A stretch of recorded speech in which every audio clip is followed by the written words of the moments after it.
Hello and welcome दोस्तों, welcome to my YouTube channel. तो दोस्तों आप देख सकते हैं मैंने यूरो यूएसडी का चार्ट ओपन कर रखा है और H1 के टाइम फ्रेम में चार्ट ओपन है, लाइव मार्केट चल रहा है। तो आज की इस वीडियो में हम बात करने वाले हैं कि मार्केट की नेक्स्ट मूवमेंट क्या हो सकती है।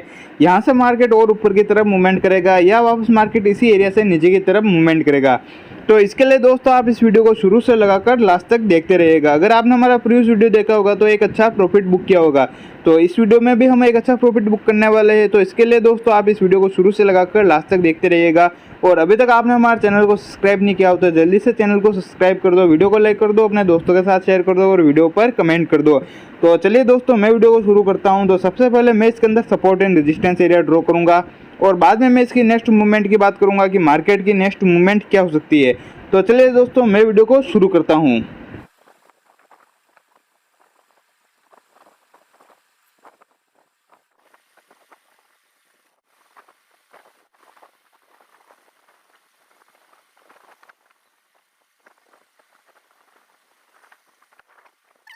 तो गाइस आप देख सकते हैं मैंने यूरो यूएसडी के अंदर H1 के टाइम फ्रेम में support and resistance area draw कर दिया। तो यहाँ पर आपको मैं सपोर्ट एंड रेजिस्टेंस एरिया बता देता हूँ। तो यहाँ पर अगर हम प्रीवियस टाइम में देखते हैं तो यहाँ पर एक रेजिस्टेंस एरिया था, बट मार्केट ने इसको ब्रेकआउट कर दिया। तो आप देख सकते हैं मार्केट ने ब्रेकआउट के बाद रीटेस्ट के बाद इसने एक अच्छी ऊपर की तरफ मूवमेंट की।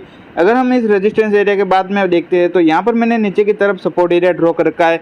इससे नीचे की तरफ देखते हैं तो यहाँ पर एक और सपोर्ट एरिया ड्रॉ कर रखा है। अगर हम दोस्तों इन सपोर्ट एंड रेजिस्टेंस एरिया की प्राइस की बात करते हैं तो यहाँ पर मैंने इनकी प्राइस मेंशन कर रखी है, तो आप यहाँ पर इनकी प्राइस भी देख सकते हैं। तो ये तो हो गई दोस्तों सपोर्ट एंड रेजिस्टेंस एरिया की बात। अब हम बात करते हैं, मैंने इसके अलावा एक चैनल एरिया भी ड्रॉ कर रखा है जो कि यहाँ पर आपको नज़र आ रहा होगा।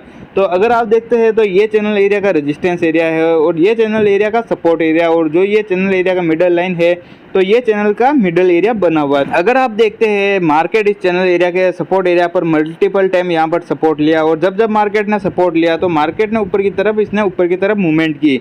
अगर हम इस रेजिस्टेंस एरिया को देखते हैं, चैनल एरिया के रेजिस्टेंस एरिया को, तो यहाँ पर भी मार्केट ने मल्टीपल टाइम यहाँ पर रेजिस्टेंस लिया था और जब रेजिस्टेंस लिया तो मार्केट ने नीचे की तरफ मूवमेंट की। और जो ये मिडल एरिया है तो मार्केट ने इस मिडल एरिया को भी अच्छी तरह से रेस्पेक्ट दी है। तो अब हम आज के इस वीडियो में बात करने वाले हैं कि मार्केट अब क्या करने वाला है, कहाँ पर मार्केट रुक सकता है और कहाँ से मार्केट ऊपर या नीचे की तरफ मूवमेंट कर सकता है। तो चार्ट को मैं जूम कर देता हूँ जिससे कि आपको क्लियर नजर आएगा। तो एक बार मैं आपको बता देता हूँ, जो ये चैनल एरिया के अंदर मार्केट मूवमेंट कर रहा है तो जब तक मार्केट इस चैनल एरिया के सपोर्ट एरिया या रेजिस्टेंस एरिया को ब्रेकआउट या ब्रेकडाउन नहीं करता है तो दोस्तों मार्केट की मूवमेंट दोस्तों हमें इस चैनल एरिया के अंदर ही देखने को मिलेगी। तो जब ये मार्केट ब्रेकआउट या ब्रेकडाउन करेगा तो एक अच्छी ऊपर या नीचे की तरफ हमें मूवमेंट देखने को मिलेगी। अभी हम बात करते हैं, मार्केट यहाँ पर एक एम पैटर्न बना रहा है और यहाँ पर मार्केट ने एक एम पैटर्न बनाया और जो ये एम पैटर्न की ये जो नेकलाइन है तो मार्केट ने इसको ब्रेक डाउन कर दिया। तो जो ये ब्रेक डाउन किया और साथ ही यहाँ पर चैनल का जो मिडल एरिया है तो हो सकता है दोस्तों मार्केट वापस ऊपर की तरफ जाता है और इस मिडल एरिया को और एम पैटर्न की नेकलाइन को रीटेस्ट करता है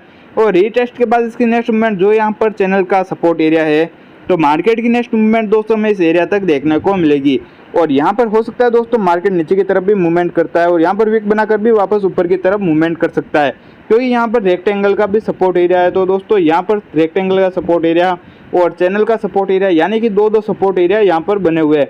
तो हो सकता है दोस्तों यहाँ तक भी मार्केट नीचे की तरफ क्लोजिंग दे दे तो लोगों को लगेगा यहाँ पर मार्केट ने इसको ब्रेक डाउन कर दिया है, बट यहाँ पर रेक्टेंगल का सपोर्ट एरिया पर सपोर्ट लेकर भी वापस ऊपर की तरफ मूवमेंट कर सकता है। तो ये जो सपोर्ट एरिया ब्रेक डाउन करता है तो वह फेक भी हो सकता है। अगर मार्केट को नीचे की तरफ मूवमेंट करनी होगी तो कैसे करेगा, जो ये सपोर्ट एरिया है चैनल का और जो ये रेक्टेंगल का सपोर्ट एरिया है, दोनों मार्केट अगर H1 के टाइम फ्रेम में या किसी भी बड़ी टाइम फ्रेम में इसको ब्रेक डाउन करता है तो ब्रेक डाउन के बाद रीटेस्ट के बाद इसकी नेक्स्ट मूवमेंट दोस्तों में और नीचे की तरफ देखने को मिलेगी।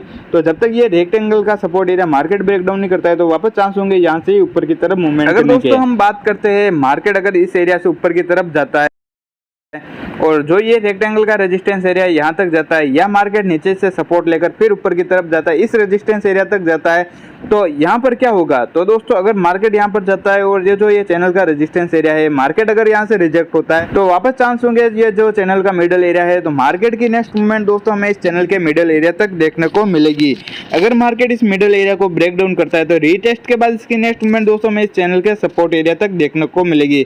तो यह प्रोसेस ऐसे ही चलती रहेगी जब तक ये ये चैनल का रेजिस्टेंस एरिया और ये सपोर्ट एरिया मार्केट जब तक ब्रेकआउट या ब्रेकडाउन नहीं करता है तो मार्केट की मूवमेंट दोस्तों हमें ऐसे ही देखने को मिलेगी। अगर हम बात करते हैं मार्केट बुलिश रहता है और यहाँ पर जो ये चैनल का रेजिस्टेंस एरिया है, मार्केट अगर वहाँ तक चला जाता है और यहाँ पर मार्केट को रेजिस्टेंस नहीं मिलता है और इस एरिया को मार्केट अगर ब्रेकआउट कर देता है बड़ी टाइम फ्रेम में, तो ब्रेकआउट के बाद रीटेस्ट के बाद जो ये रेजिस्टेंस एरिया है चैनल का, तो ये बाद में सपोर्ट का काम करेगा। तो मार्केट वापस इस सपोर्ट एरिया पर आएगा और इस सपोर्ट एरिया पर रीटेस्ट करेगा और रीटेस्ट के बाद इसकी नेक्स्ट मूवमेंट दोस्तों में और ऊपर की तरफ देखने को मिलेगी। तो कैसे मिलेगी? जब ये रेजिस्टेंस एरिया मार्केट ब्रेकआउट करेगा। अगर हम बात करते हैं मार्केट अगर सपोर्ट एरिया ब्रेकडाउन करता है तो फिर इसकी नेक्स्ट मूवमेंट क्या होगी? तो अगर हम देखते हैं मार्केट अगर यहाँ पर आता है और जो ये मैंने आपको बताया था जब तक ये रेक्टेंगल का सपोर्ट एरिया मार्केट ब्रेकडाउन नहीं करता है तो वापस चांस होंगे ऊपर की तरफ मूवमेंट करने के।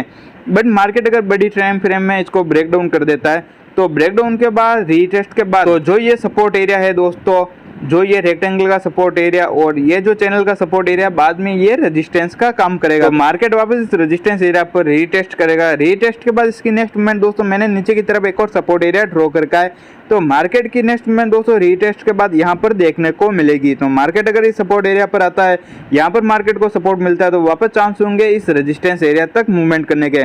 बट मैंने आपको बताया था जो ये चैनल एरिया के अंदर मार्केट बहुत टाइम से इसके अंदर ही घूम रहा है, तो जैसे इसको ब्रेकआउट या ब्रेकडाउन करेगा तो एक अच्छी मूवमेंट करेगा। तो हो सकता है दोस्तों मार्केट यहाँ पर आता है, बेरिश मूवमेंट शो करता है और यहाँ पर आने के बाद भी मार्केट को अगर सपोर्ट नहीं मिलता है और इस सपोर्ट एरिया को भी अगर मार्केट ब्रेकडाउन कर देता है बड़ी टाइम फ्रेम में, तो फिर क्या होगा? तो दोस्तों अगर मार्केट इस सपोर्ट एरिया पर आता है और यहाँ पर भी मार्केट इसको ब्रेकडाउन कर देता है तो ब्रेकडाउन के बाद रीटेस्ट के बाद इसकी नेक्स्ट मूवमेंट जो यहाँ पर मैंने नीचे की तरफ सपोर्ट एरिया ड्रॉ कर रखा है, तो मार्केट की नेक्स्ट मूवमेंट दोस्तों हमें इस सपोर्ट एरिया तक देखने को मिलेगी। तो मार्केट अगर इस सपोर्ट एरिया पर आता है, यहाँ पर मार्केट को सपोर्ट मिलता है तो वापस चांस होंगे इस रेजिस्टेंस एरिया तक मूवमेंट करने के। लेकिन अगर हम बात करते हैं मार्केट यहाँ पर आता है, इस सपोर्ट एरिया पर आने के बाद भी मार्केट को अगर सपोर्ट नहीं मिलता है और इस सपोर्ट एरिया को अगर मार्केट ब्रेकडाउन कर देता है तो रीटेस्ट के बाद इसकी नेक्स्ट मूवमेंट दोस्तों हमें वो नीचे की तरफ देखने को मिलेगी। तो ये तो हो गई दोस्तों यूरो यूएसडी के अंदर H1 के टाइम फ्रेम में एक सिंपल एनालिसिस था। अगर आपको हमारे व्हाट्सएप पर फ्री डिस्कशन ग्रुप में जुड़ना है और या आपको हमारे व्हाट्सएप पर वीआईपी ग्रुप में जुड़ना है तो आप मेरे व्हाट्सएप पर वीआईपी ग्रुप में या फ्री डिस्कशन ग्रुप में भी जुड़ सकते हो। तो डिस्क्रिप्शन में मैंने व्हाट्सएप ग्रुप की लिंक दे रखी है, तो आप मेरे वहाँ से भी कॉन्टैक्ट कर सकते हो। फ्री ग्रुप के अंदर भी आप जुड़ सकते हो, वहाँ पर भी मैं डेली एनालिसिस वगैरह सिग्नल वगैरह शेयर करता रहता हूँ। अगर आपको हमारे वीआईपी ग्रुप में जुड़ना है तो उसकी फीस है $10 पर मंथ। तो आप मेरे व्हाट्सएप पर भी कांटेक्ट कर सकते हो। अगर आपको हमारा वीडियो पसंद आया हो तो जल्दी से चैनल को सब्सक्राइब कर दो, वीडियो को लाइक कर दो, अपने दोस्तों के साथ शेयर कर दो और वीडियो पर कमेंट कर दो। और इस प्रकार फॉरेक्स मार्केट के रिगार्डिंग वीडियो देखते रहिए। थैंक यू दोस्तों।